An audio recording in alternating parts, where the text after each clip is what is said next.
I, I don't even know how we're going to get, like, I don't know how I'm going to survive the next half hour without Steve and Stefan. What do we do? I mean, I already wrote him a letter in my mind about how sad and distraught I would be without him tonight, but I didn't send it to him like an actual message. Let me ask you this question. When you write a letter to someone in your mind, do they ever see the letter, or is that it? That's all you do is you write the letter to them in your mind, and then they never see the letter. I mean, they see it in a different way, and it sounds like, Steve and Stefan, I can't believe this is in my head. I can't believe that you missed it tonight. I mean, I miss you so much. What is our show going to be like without you? And then on the outside, I send him a Facebook message. Hey, missed you. XOXO. So in your head, you write like this letter that is just like so like just like nasty to the guy. The tone is different. I think that's true for most women, though. All right, here's how I feel about Steven missing the show tonight. I haven't even written a letter to him. I'm done. I'm not going to write any letters to him. I got nothing. I have nothing to say to the kid. He better be back here next week. That's all I could say. He better be. I see people, you know what? I'm watching people drop off the stream because Steven's not here. We're like, Steven's not here. We're done. There's nothing to see here, folks. I'm not going to get anything out of this tonight if Steven's not here. What do we do? Her walking emoji.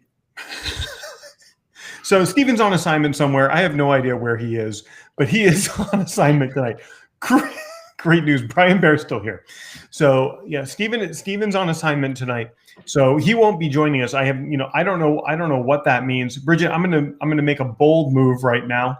I'm gonna put a side by side as opposed to it's a bold move. I know. It's so much larger. This will make it easier for this to happen when I spotlight someone's comment. Like Brian Bear's checking in. He's got a quick what's up. For those of you just joining us, Steve and Stefan missing in action tonight. He's actually on assignment somewhere tonight, so he'll be reporting into us at some point in the future. That future won't be in the next half hour, but he will be reporting into us sometime in the future for what he's up to. And of course, we can expect that he'll be back next week. Bridget, you know what night it is, don't you? It's the best night of the week. It's just such an awesome night of the week. I love it. I love it.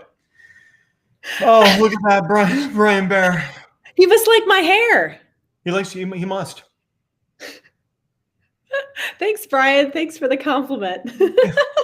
All right, we have some serious stuff to talk about tonight. I figured since Steven wasn't here, we could actually talk about serious stuff. Time to get serious.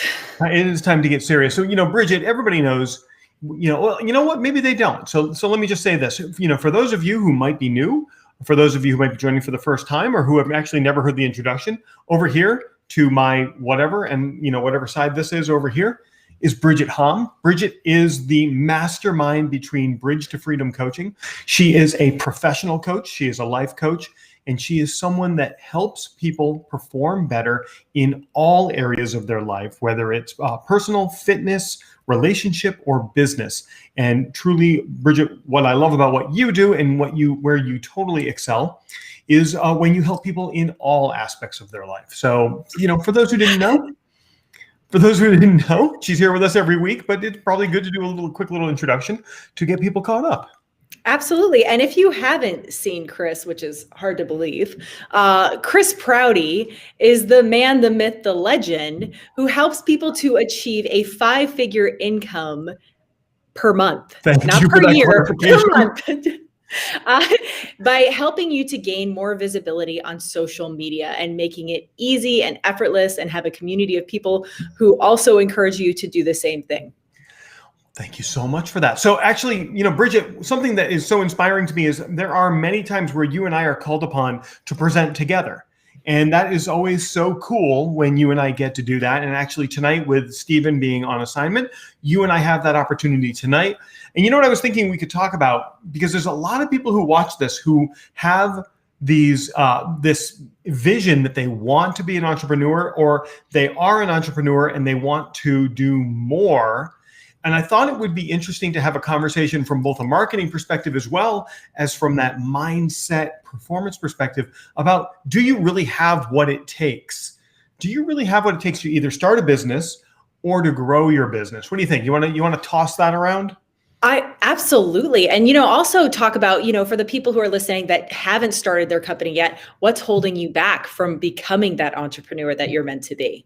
Can we couple those two ideas? I think that's incredible. Why don't you, let's kick us off. Like, what are the mindsets that people need if they're just starting their business? Like somebody's either, they're working for somebody else, or they've been displaced because of global chaos that's happened over the past 15 months or 12 months or whatever. So what goes through their mind? Like, what's the mentality that they need to have from your perspective? Well, first of all, it's so important to partner with the belief that you're capable. There are 4 types of entrepreneurs or potential entrepreneurs that I've seen. And it's the scared entrepreneur, the one that partners with fear, the procrastinating entrepreneur who has an idea and has pretty much created a business in their mind, but they haven't made it happen, the unoriginal entrepreneur who thinks that they don't have original ideas, and so therefore they can't inspire anyone based on the product or message or service that they create. Wow. And the entrepreneur who lacks direction, the directionally challenged entrepreneur. So those are the 4 types that, because I was thinking about this, and those are the 4 types of people that you really see, and the challenges that they face when they think about launching into the entrepreneur world, being your own boss versus the employee mindset. Yep.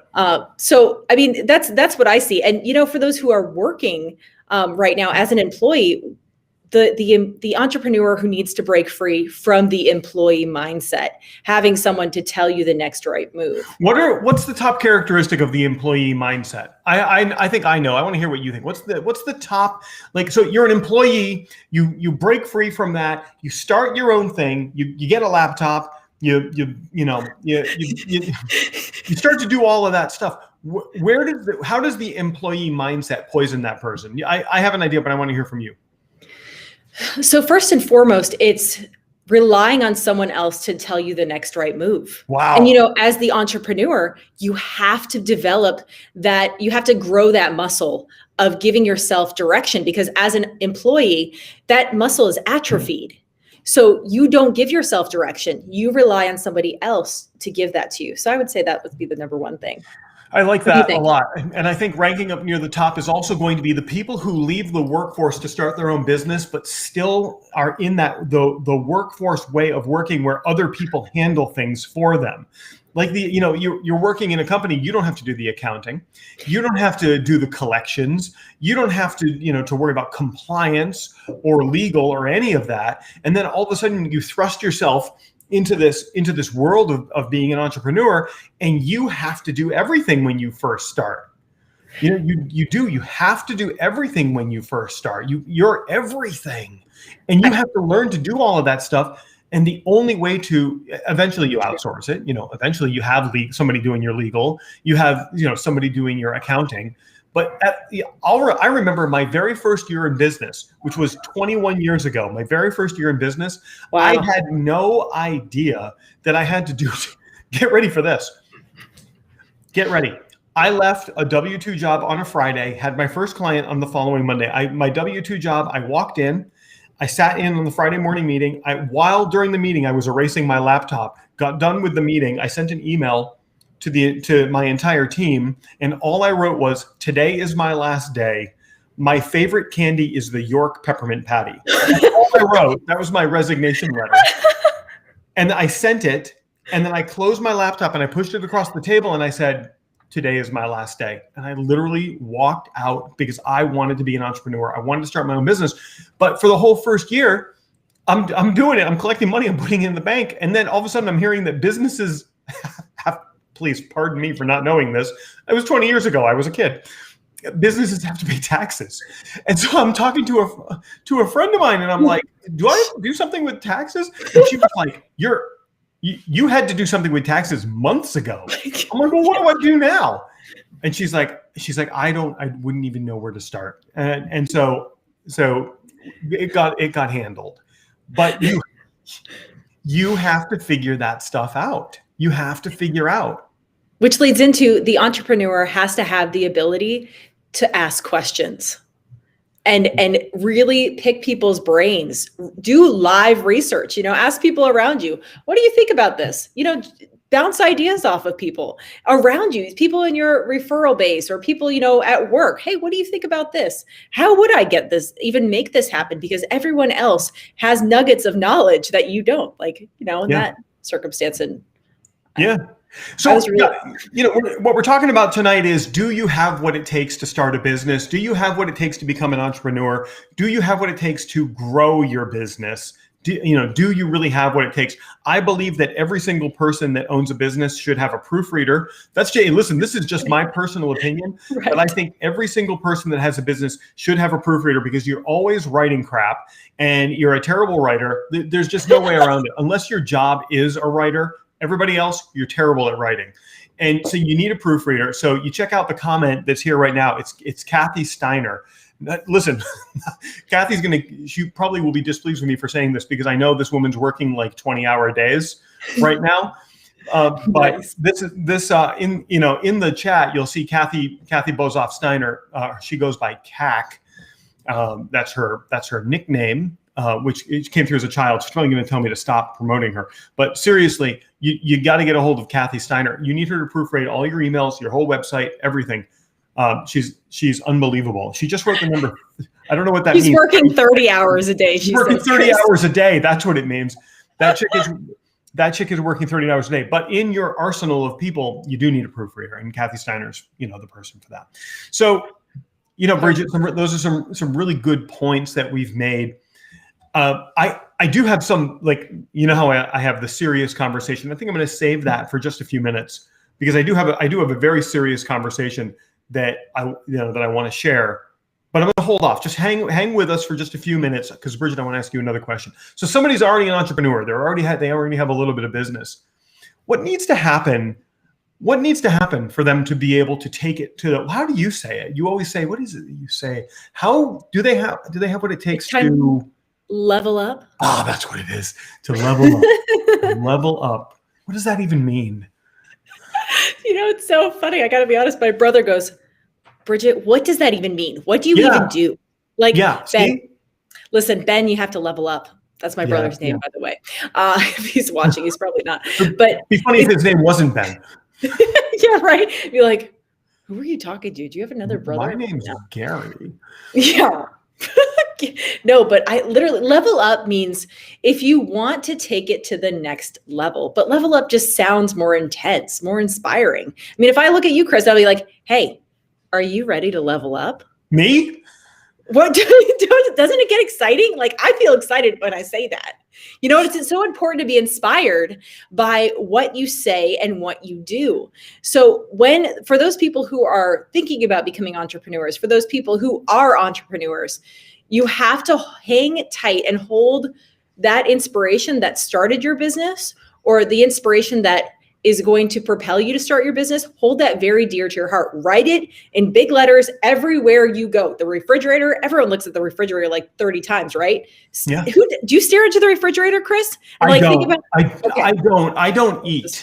I don't. You're talking to the wrong person. I literally eat once a day, and it's rapidly. It's like at 6 o'clock is like the only time I eat. So I am not spending a lot. I don't have a relationship with my refrigerator. Well, listen, maybe some people who are chiming in do have a relationship with the refrigerator. If you do, write what is inspiring you in your business today. Like, get it as present-minded and focused as you possibly can, and just start posting it places. I have a pen that says, are you ready to level up? Okay. Holy smoke. I have a pen that reminds me. It's like, yeah, I'm ready to level up. I'm going to help you level up.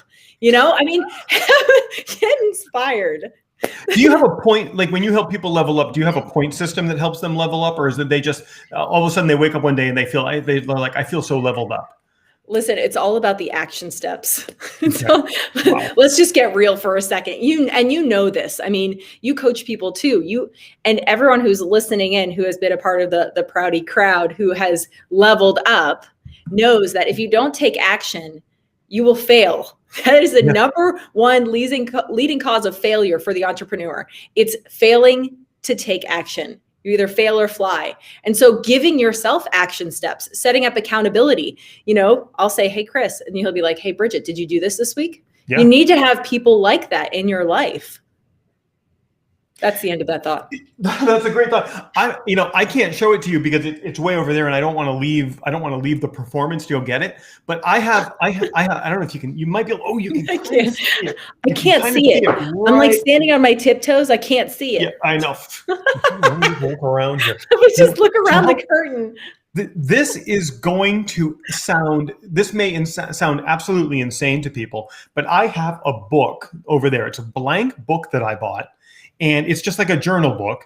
And I bought a mechanical pencil just for that book. I don't use this pencil for anything else. If my kids need me to write something, not that pencil. Mm-mm. That pencil is only used for that book. And in that book, that's my accountability book. And I write, before I go to bed at night, I write my whole next day out with a little checklist. And I check it off as I go through it.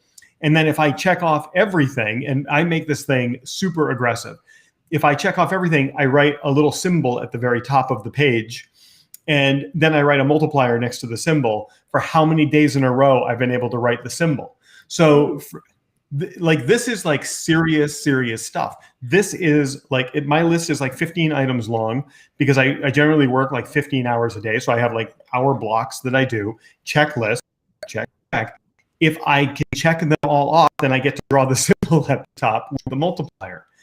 And it's like the multiplier, the symbol does one thing for you. The symbol is for accountability. No symbol, no, you didn't get it done. You weren't accountable to yourself. And that's just because I don't want to burden others to help me hold myself accountable. I just want to hold myself accountable. And the symbol does that.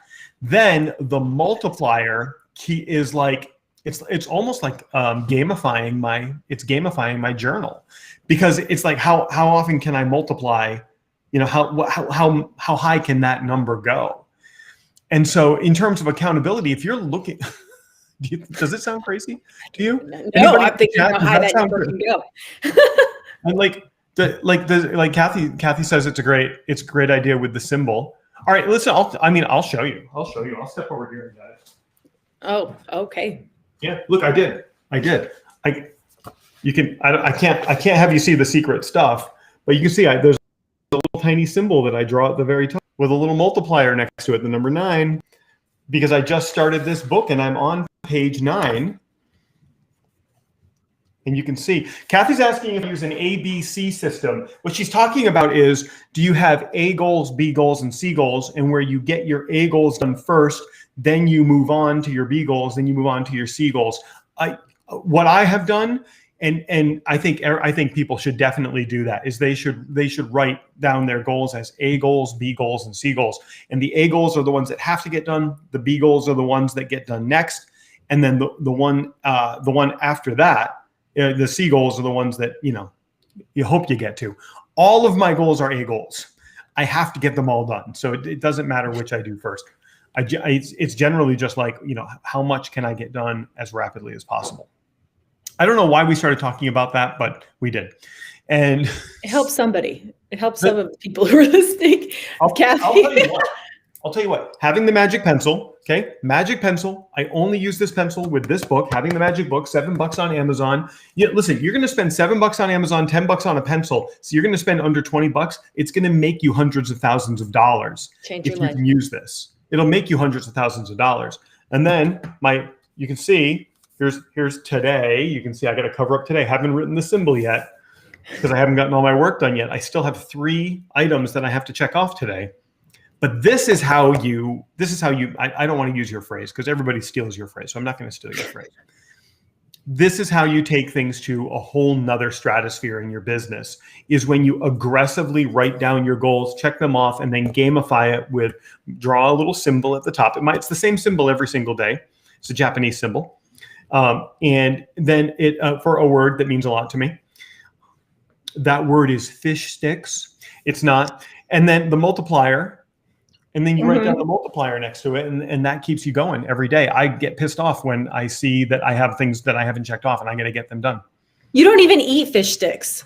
I don't eat fish sticks. No. But your kids probably do. My kid, I eat fish, and sometimes I cut it into strips, and I tell the kids it's fish sticks. I think I have a lisp when I say fish. So no one's ever told me that, but I saw myself saying it once. I'm like, Wait, hold on. Anyway, magic. Do I say that word weird? Anyway, What word? okay, back to fish. Do I say fish weird? Now I'm thinking about it. Now I'm overthinking it. Fish. Okay, let's get back. Fish. Fish. Stop it. This is getting. Which of us says in the chat? In the chat, I want Fish. put Fish. a 1. Put a 1 for me. Put a 2 for Bridget. Who says fish better? I'm gonna give you one fish right now. You ready? Ready. Fish. Bridget. Fish. I think you would. I found the difference. The way I say it, no one's answering. A 1 if I say it better. I say it A 2 if she says it better. No one is helping us. Kathy says Kathy says it's me. She's the proofreader. She's proofreading our words. She's literally proofreading my voice. Listen, we're going to both say it again. I have found the difference between the way I say it and the way you say it. Okay. Ready? Oh. Ready? Oh. Look at this. Yeah, do it. Ready? Fish. Fish. Can you see the difference? Fish.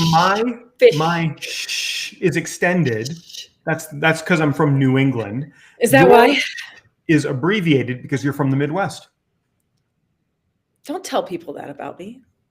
I'm just kidding. I'm gonna write how we each say it in the chat while you're figuring out what we're gonna say next. Listen, writing is crucial. That is a serious accountability tool that absolutely every entrepreneur needs, because when you write, it transforms how you think and how you see yourself and how you see your goals. I oftentimes tell people, when you're feeling confused, when you're feeling confused, write down your top 5 priorities. Write down your top 5 priorities for the day. And when it comes to launching your own business, for some people to get that motivation, figure out what your top 5 skills are. Figure out, maybe write down 5 ways that you enjoy adding value to others, that you're inspired to add value to others. So start to get some direction and clarity on how you like to add value to others and what your skill set is. Have you ever done that Clifton Strengths test, Chris? I have never done that. I don't know what that is. I'm just curious. Okay, so it just tells you. Does that tell you where your strengths are? Like, oh, you're a good thinker and you're a good leader, or you're a good follower, you're a good. Mine just told me, things I already knew. My two top strengths are ideation, strategy, and then followed by relatability. So it kind of reaffirmed. But for those people who are still figuring out what their skill sets are, maybe they've worked for someone before. Maybe when they think about themselves as an entrepreneur, they can't manifest what their skill set is because they've been working with their nose to a desk for so long. They've had somebody else tell them what their skill set is. So sometimes it's important to discern what their actual skill set is. Yeah, I like that a lot. Just quickly, for those just joining or who joined late, we are talking about, do you have what it takes to start a business or to become an entrepreneur? Or if you already have a business or you are an entrepreneur, do you have what it takes to take it to the next level? Or as Bridget says, level up. Yeah, exactly. Amy Prouty, my wife, checking in with the picture of a fish. So grateful for that. That's how she says it. Because she's always dealing with little kids, she has to talk in pictures. It's so true. I get it. I speak that language too. She has to talk in pictures. So I'm going to follow on to what you just said, and what my summary of what you were just talking about was: have you cultivated the skills, or have you lost those skills to do what it takes? I am about to get real serious here. All right. So if you're thin-skinned, now is your time to leave. And if you are, if you take offense to many things, I'm going to give you like 3 seconds. You can leave the broadcast. I just saw somebody leave. They're gone. So ready? Most people approach business and entrepreneurship backwards, and they approach it in the exact inverted way from what can truly work. In fact, the methodology, and by the way, I didn't come up with this. My mentor taught this to me. Most people approach business backwards. And I can tell you so many people that have come to me with ideas that they want to start a business with, or they want to become a consultant with, that no one wanted to buy. They spent years of their lives developing a business, developing a consultative business, developing a training program They spend all of these years developing this, or they work in the workforce and they're like, okay, I've got all of these skills that worked in the workforce. Now I'm going to try to apply these to one-on-one people. And what they fail to do is they fail to realize that they have something that no one wants to buy. So Brian asks for an example. So listen, I don't care. I'm going to say it. I know a dude who developed a 3-day training program teaching people how to accelerate their businesses. Nobody wanted to buy it. He spent, I would say, a year of his life developing this, and he sold it to like 10 people. And no one wanted it after that. He spent a year of his life doing that. Okay, so that's the wrong way to do it. To say, I have an idea, I'm going to build it, and then I'm going to try to sell it. Let's invert that idea. Let's figure out what market we want to service. Then let's go to that market and explore the problems that exist. And now let's find a problem. We don't have to be able to solve it. All we need to be able to do is know we can solve it. So let's find the problem that exists that we know we can solve. Let's spend 4 weeks figuring out a solution. And now let's see if we can sell that solution to 3 people in the market. You see, what we've done is inside of 4 weeks, we have figured out that the market wants what we have, as opposed to taking a year to find out the market doesn't. Now, you could spin that wheel and spend a year and make $1 million because people want what you have. But until you test the market, you don't know. So if you have no competency, if you have no core skills, find the market that you want to serve, find the problem within the market that you can solve, and then spend 4 weeks. Spend 10 hours a day for 4 weeks. What is that? 10 hours a day? That's 50. That's 200 hours. If you can't solve a problem in 200 hours, you've got a bigger problem. Solve the problem, package it as a solution, approach the market, and see if you can get 3 people within the market to buy it. That's how you become an entrepreneur, not the other way around. And listen, I'm going to get real heavy here. You're wasting 4 years and you're wasting hundreds of thousands of dollars going to college to get all of the education that you then leave college to get a $45,000 to $60,000 a year job. You could take 4 weeks solving a pain point for an industry and make $60,000 a month being able to solve it in 4 weeks, while your contemporaries are going to spend 3 years and 11 months to come out and make what you're making in a month in a year. And I know that's hard to hear, but that's what it is. It is the heavy truth tonight. Hashtag that. Oh, Brian just did. I love it. Bridget, am I wrong? No, that's 100% on point. I mean, let's be honest. Isn't that what we did? That's 100% what we did. Yeah. And you start to notice the people that you're attracting, and you say, okay, you start to develop and research in real time. That's absolutely crucial for the entrepreneur. And then that creative muscle starts to grow, and then your confidence starts to grow. And soon you are rapidly starting to research in real time, process it, and then you're developing communication strategies that are going to give you a business. Yeah.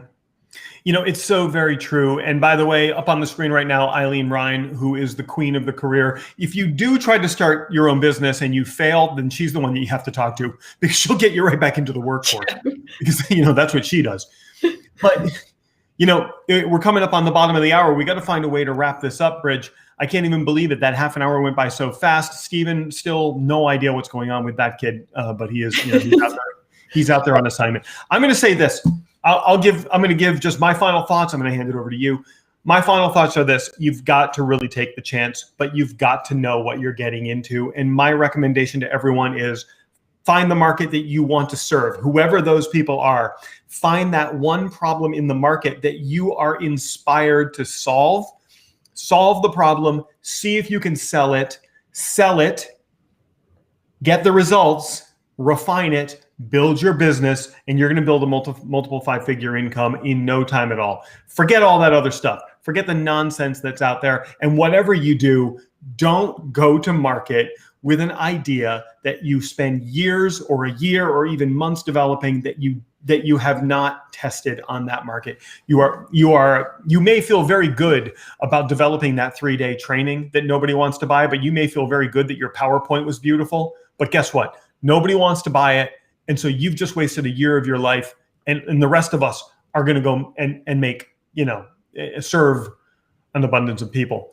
Bridget, we're at the bottom of the hour. Tonight we talked about, do you have what it takes to become an entrepreneur or take it to the next level as an entrepreneur?